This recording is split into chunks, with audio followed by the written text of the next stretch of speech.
kwarto papunta sa main room ni Kibuloy. Pagkatok ko, sa pangalawang pinto, pinagbuksan ako ni Jacqueline Roy.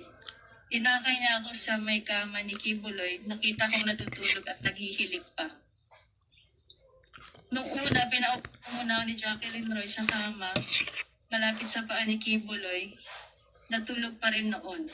Pinakita ni Jacqueline kung paano daw imamasahe si Kibuloy. Sabi niya unahin ko daw sa paa. Nakinig lang ako habang dinedemo niya. Tapos sabi na lang ni Jacqueline, hintayin ko na lang daw na sabihin ni Kibuloy kung anong sunod na gagawin.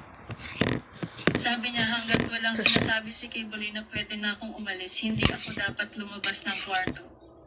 Matapos siyang magbilid, lumabas na siya ng kwarto. Pagkaalis ni Jacqueline, sinimulan ko na yung pagmamasahe hanggang sa namasahe ko na ang paa at likod niya.